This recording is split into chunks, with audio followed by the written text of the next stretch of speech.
All right, good morning, folks. For those of you in the room, my name is Ganesan. I'm with the product management team for Aruba SD branch. So we're going to move on to the fun part of the presentation here. From here on, it's all demos. We're going to go deep as you want.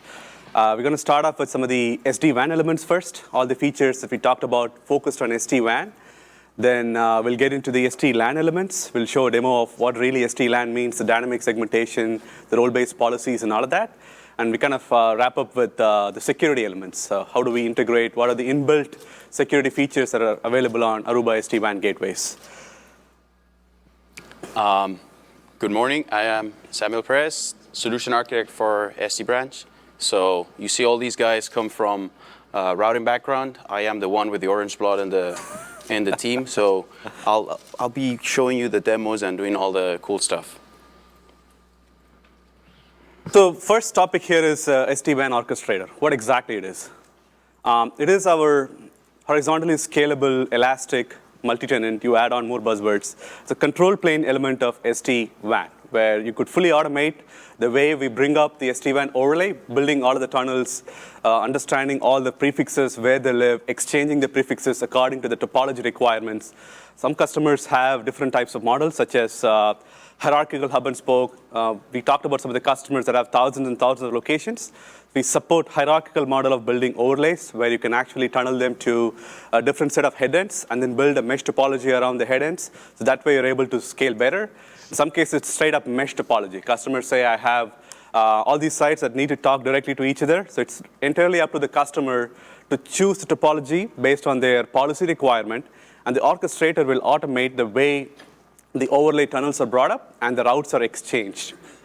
The other thing is all the mundane tasks, such as, though very, very important, the key management, key distribution, how frequently you want to rotate the keys. Just that process used to take a lot of time. We used to have a couple of engineers just dedicated just for key management and making sure that the keys don't run out of time and so on and so forth. All these processes are entirely automated.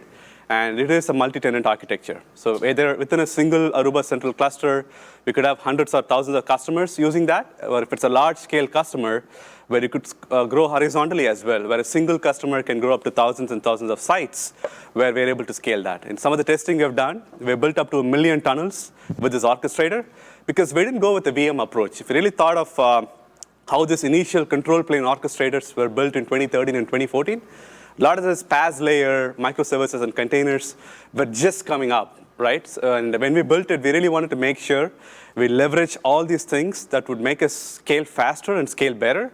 So we actually could really scale horizontally from a control plane perspective. So let's take an example, simple example of how does it work. The first thing is about automating the tunnels. What this really does is when the WAN gateway boots up using zero touch, we'll show that in a second, it actually builds a control channel back into the orchestrator. Every gateway, whether it's a VPN concentrator, headend devices, or a virtual gateway in a public cloud, it doesn't really matter. They all build their control channel back into this SD-WAN orchestrator. And they auto-discover themselves, meaning in terms of what kind of WAN links they have, WAN circuits, is it MPLS, is it broadband, is it LTE, and what are the names of the circuits. So those are the only things the user needs to configure. So that way, the orchestrator can figure out, is it a private link or a public link? The reason the orchestrator needs to know whether it's a private link or public link, because it's intelligent enough to figure out what type of tunnels it needs to build, right? If it's MPLS, it understands that the names have to match on both sides. Let's say I'm just using an example here. It's AT&T MPLS here, AT&T MPLS here. The overlay tunnels could be only built between them. But if it's internet, it doesn't really matter. It will try to match whenever it's possible, because we want to avoid going through the internet exchange points and so on, so we could keep the latency lower. But maybe it's a remote site, and your headend locations have completely different ISP circuits. So it knows that it's public link. It can build tunnels as well. And LTE, it's the same thing.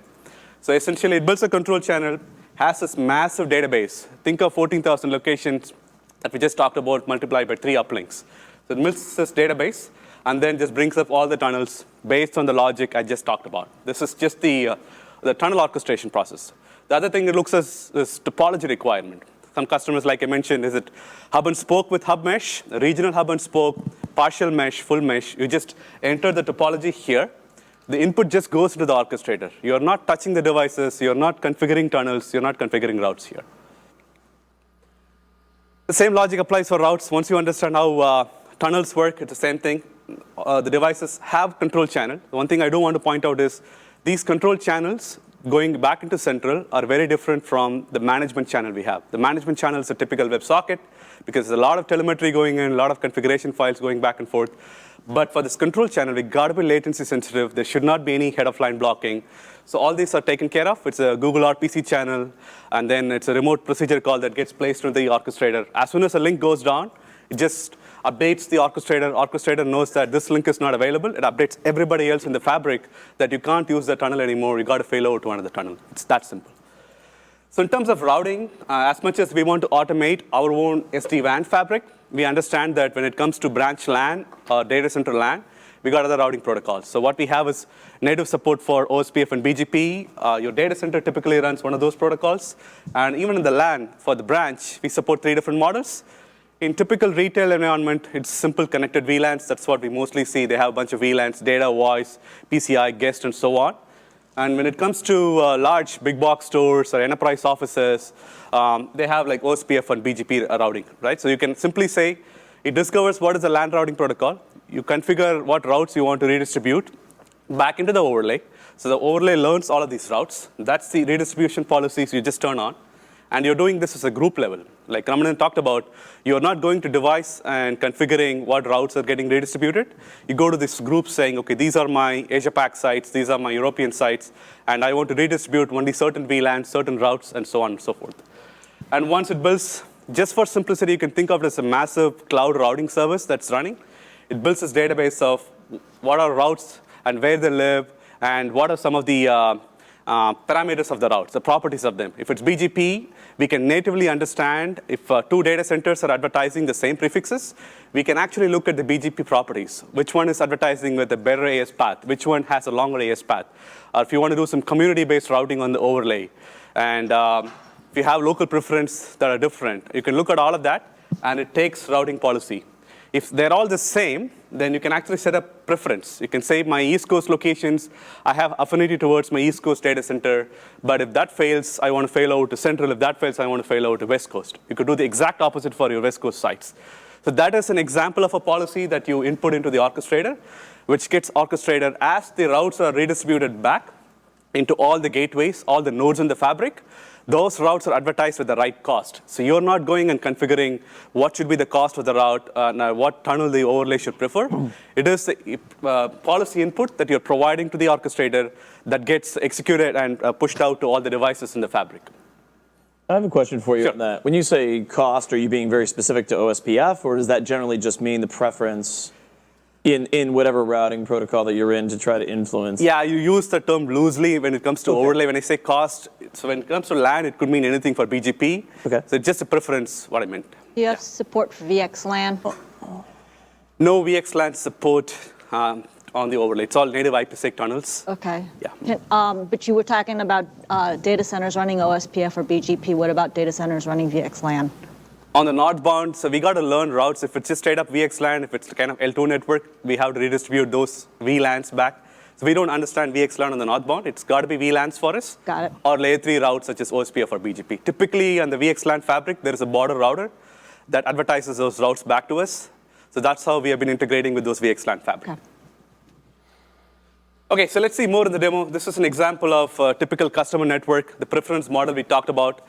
Imagine if you don't have an orchestrator, how do you build such policies? We had a customer that said they kind of divided their network, continental US. They have all these sites divided into West Coast, Central, and East Coast. But they have multiple headends. Some of them are cloud headends, meaning they are running in Azure or AWS. In some cases, GCP. And they have colo facilities as well. And some are regular data centers. For us, it doesn't really matter what type of headends they are. We can actually build tunnels up to all the headends. In this case, they really wanted to build tunnels from each of the branch group into all the available headends possible, but they want a certain specific order. Look at the order of preference here. My West Coast, my preference is West Coast 1 data center, West Coast 2, then Central, then East Coast 1, East Coast 2. But that's the only input you're providing. After that, the tunnels come up with the right preference, and the routes are learned with the right preference. Just a quick example of that.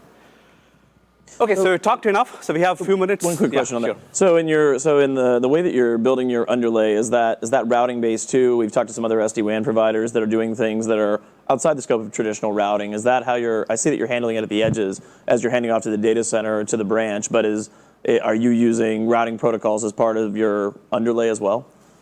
So when it comes to underlay, you're talking about WAN underlay or LAN underlay? Well, the WAN underlay specifically. Yeah, in WAN, what we really recommend customers is to move to a completely overlay model. Even if you have MPLS for that matter, we just treat it as a transport. You have IPsec tunnels across all of the available transports. All the routes are going on our overlay protocol. Right. So it's learning, let's say, BGP route on the LAN, putting it on an overlay protocol to the orchestrator. Okay. Orchestrator advertises back. In some case, we do support native BGP, like I mentioned. Okay. For whatever reason, if you need to turn on BGP on the WAN, you could turn it on. The only thing we caution you is make sure there is no routing loop and so on. Sometimes you learn a route on the overlay, put it back on the underlay. Sometimes it comes back on the overlay. That's why the simpler model is just overlay on the fabric. Okay. LAN is just the underlay. And what about the overlay then? What is the overlay routing, or is the overlay something that you've developed that is custom? No, it's not traditional overlay routing. We're not running like BGP on the overlay. It is our own routing, which we use a lot of properties of BGP, but it's not straight up BGP. That's why it's our own protocol. So BGP is somewhere inside the solution of the overlay, in the way that you're building it, in the way that you're doing preferences, and the orchestrator influences. Yeah, the way I would put it is, if you understand BGP, you would understand our overlay protocol. Very, very close, similar properties, but it's highly scalable. It's kind of modified to scale for cloud. So it's kind of container services that's running in the cloud. It's not straight up routing. Yeah. So one more question. So I know, and more the wireless side or whatever, but like backups and things, that you can pull the backups and all of that out of Central and kind of store them. How are you guys handling that type of thing? Is it just... So all the configuration resides in Central. Okay. Central pushes it to the devices. Yep. If at any point in time I push the wrong configuration, let's say I shut down the WAN port, instead of having to drive to the site to undo that configuration, the device is smart enough to figure out that you sent them a bomb, and will automatically roll back in like a few 30, 40 seconds, roll back to the previous. If you realize your mistake, you will have undone the configuration, and it'll be happily connected to Central again. So the config resides in the device, but can only be pushed from Central. The Central remains the single source of truth. Right. But no options to pull like config backups and... You can pull the config backups for your own consumption, but the configuration is really living in Central, that it's not going to go anywhere. Right. So only thing I would add to that, sorry, before I move to the next one. So configuration happens for a lot of traditional features like NTP, DHCP, so on and so forth. When it comes to the overlay, it's orchestrated. It's not config driven. So what we have for that is called survival mode. For instance, since you're building a control channel back into the cloud, for whatever reason you lose cloud access, you're not losing your data plane. All of your tunnels stay up. All of your routes are still learned because they are pushed out as states into the device. They're not necessarily configuration that's pushed out by the orchestrator. Sometimes we say it's a controller for SD-WAN, but when we kind of peel the onion, we figure out they're actually automating the configuration. In our case, the only configuration that goes in is to the orchestrator. Once it derives what tunnels need to be built out, it pushes the state directly into the box. Those state are there, and you could actually configure a policy saying, I want to be headless maybe up to a week, meaning if you lose cloud up to a week, it has never happened, you can still keep those tunnels and routes up and running. Just wanted to clarify that. So you're not doing like how you are with Mobility Manager, where when I configure it and I put a controller in there, right, the CLI basically becomes show only. Right? From a config perspective, it is the same thing. It is the same concept like. So what about when the worst happens? Data centers burn down all over the world, right? So I lose Central. So then how do I manage my device for that week of headend? Well, first of all, Central is not in a single data center. Right. Central spread across 3 data centers. Right. Now, assume the worst and what happens. But if we're saying that, like you were saying, you can run headless for a week without Central. Mm-hmm. So how can you do that if you can't actually manage the device? You could SSH into a device and just run in what we call disaster recovery mode. Okay. That's you just. So you are in the DR mode until then. Right. So you won't be able to make new configuration, new policy changes. But as soon as Central comes up, it again takes over as the master. Right. So much like the Mobility Master. Yes, exactly. That logic is. You had a question. It's using that same logic. So 1 second. There's no. No. I mean, he mostly answered it. I was good. looking for what happened if the orchestrator and all that stuff actually went down, if you could pull configs back. But I mean, it sounds like we're trusting that. We are trusting. Go down and we're fine. We're not. We are trusting the cloud will not be down indefinitely. I was thinking more of the database or whatever you guys are storing stuff in actually is just gone. something happens, and that's where I was going with it. So, not that the cloud goes down and then Configure comes back. resides on the device, but can only be pushed from central. Yeah, No, all the database on the cloud side, we are actually backing it up. We have our own best practices. That's what I was. Yeah, that's what I was getting at. Right. Yeah, so yeah, if there was so we have multi-AZ. the device is back to an empty database if the database is gone. But that was not a single thing is stored once. It's all kind of stored as a backup, multi-AZ. So we're kind of following all the public cloud best practices. Okay. Actually, think of fully scaled. Mani, no, you don't even have the mic. Yeah. He has a mic. Conceptually, think of the cloud as a multiple availability zone. Transactional database of configuration is replicated. It is meant to be backed up. We take care of the backup. The single source of truth is the cloud. Just a quick note. Ori is our head of engineering for SD-WAN. He just quickly jumped in. He may be answering some other questions. If he figures out that, we can clarify, he'll just jump in. Okay, let's jump into the demo because we are massively behind schedule. Okay. So first of all, what are we looking at here? This is my network. We have 3 sites in Europe, 5 sites in North America. And among these sites, there's some sites that are cloud data centers. I have Azure and I have AWS. I have branches. I have one in Salzburg, which is where Andreas, a guy in our team, lives. And we have a couple of physical data centers. Okay, so what we have set up is pretty much the same design that Manny was alluding to before. There is all our VPNCs, all our headend gateways are fully meshed, and we're using the Orchestrator for that full mesh, but both tunnels and routes. And then our branches are connecting to the regional hubs. Okay, so this is the overview of our network. If we dig into the SD-WAN Orchestrator, here we're going to look at the world as seen by the Orchestrator. The Orchestrator, first, let's look at the tunnels.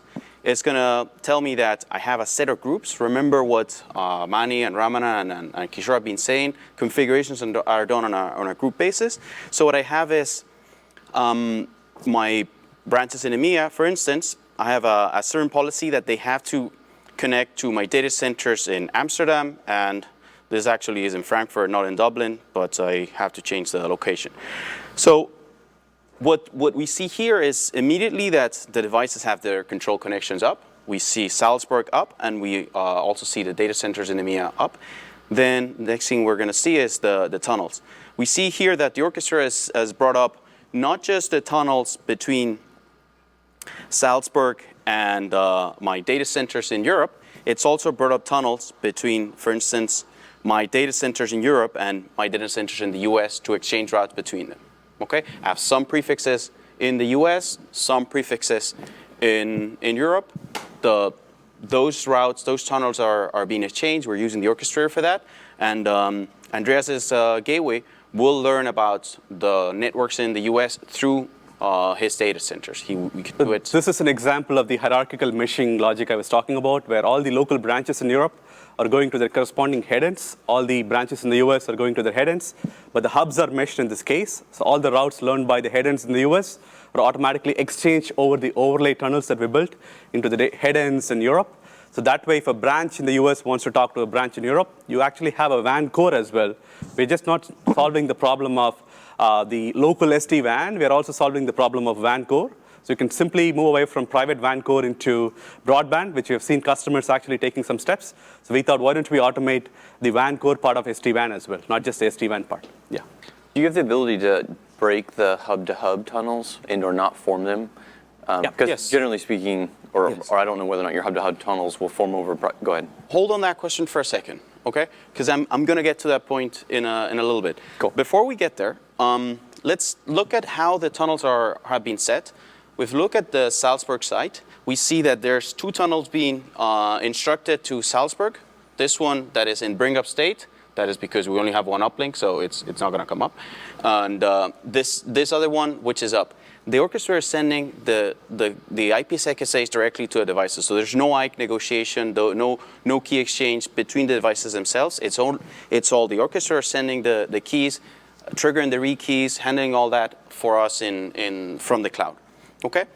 Now, once we have the tunnels established, let's look at the routes, and let's look at what you were saying in particular. I can go into EMEA, and I can see that the orchestrator is learning. Remember, this is the world that's seen by the orchestrator. The orchestrator is learning a couple of subnets from the branch in Salzburg.